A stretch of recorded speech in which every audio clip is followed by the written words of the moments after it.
بڑی تقریریں آپ نے بھی سنی، ہم نے بھی کی، اور علماء بھی کرتے ہیں، آپ بھی سنتے ہیں، اللہ سب کو جزا دے۔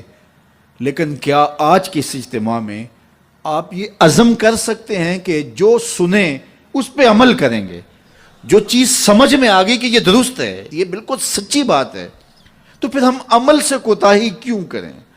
میاں اتنا سن لیں نا جتنا عمل کر لیں۔ وہ ہمارے بزرگ ایک کہانی سنایا کرتے تھے کہ ایک سادہ سا دیہاتی آدمی تھا، تو اس کو کسی نے کہا کہ مولانا آ رہے ہیں تو وہ واز کریں گے، تو آپ میرے ساتھ سننے کے لیے جائیں۔ تو انہوں نے کہا ٹھیک ہے میں چلتا ہوں۔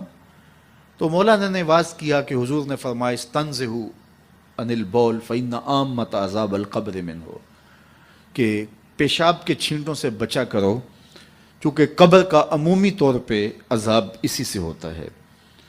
تو کہتے ہیں کہ انہوں نے ساتھ طریقہ بھی یہ بتایا کہ نرم جگہ پہ پیشاب کیا کرو۔ اس وقت یہ واش روم اس طرح کے تو ہوتے نہیں تھے، تو نہیں تو تھوڑی سی ریت اپنے ساتھ رکھ لیا کرو، جہاں کہیں سخت جگہ ہو اور آپ کو حاجت ہو تو وہاں تھوڑی سی ریت ڈال لی تاکہ چھینٹے نہ اڑیں اور آپ کو تکلیف نہ ہو۔ تو یہ اس پہ انہوں نے سارا زور دیا، اور گفتگو اس عنوان سے تھی۔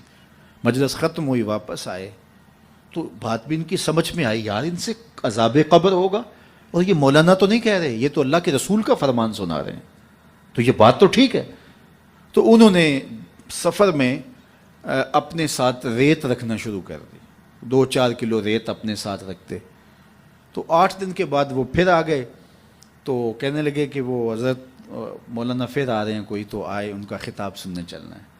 وہ کہنے لگے میں ابھی 4-5 کلو وزن اٹھا سکتا ہوں، عادی ہو جاؤں گا تو دوسرا خطبہ سن لوں گا، لیکن ہم تو روز، وہ کئی لوگوں کی عادت ہوتی ہے کہ دوپہر کو یہاں سننا، شام کو وہاں، دوپہر پھر نمبر بھی لگاتے ہیں تقریروں کے، فلاں مولوی نے زیادہ اچھی کی، اس نے تو بہت زیادہ اچھی کی۔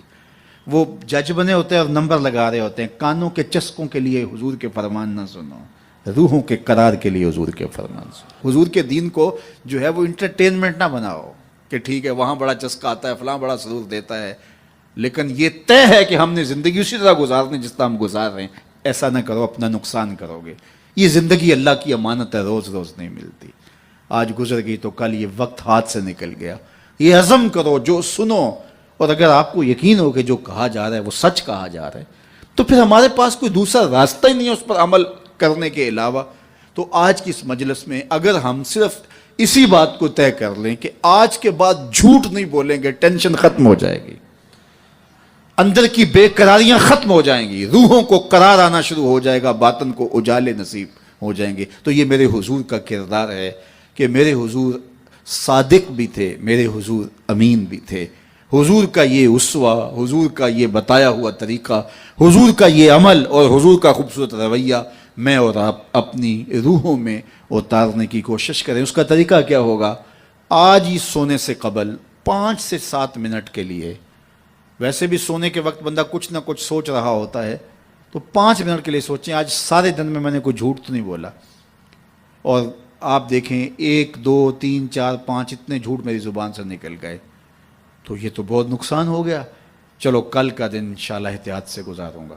تو کل سونے سے قبل پھر دوبارہ شام کو اپنا محاسبہ کریں اور دیکھیں کہ آج تو ہم نے جھوٹ نہیں بولا، اور اگر آپ نیچے آ رہے ہیں تو اللہ کا شکر ادا کریں۔ پھر اگلا دن، چوتھے دن، 5ویں دن، 6ٹھے دن آپ جب سوئیں گے تو آج سارا دن اللہ کا شکر ہے مزہ سے بھی جھوٹ نہیں بولا، پھر 2 نفل ضرور پڑھنا، 2 نوافل شکرانے کے ادا کرنا۔ مالک شکر ہے میری زبان جھوٹ کی ناپاکی سے دور رہی اور میری زبان پہ آج سچ ہی جاری ہوا، اور پھر جو ہے وہ اس کو برقرار رکھنے کی کوشش کریں اور اپنا محاسبہ روز کرتے رہیں۔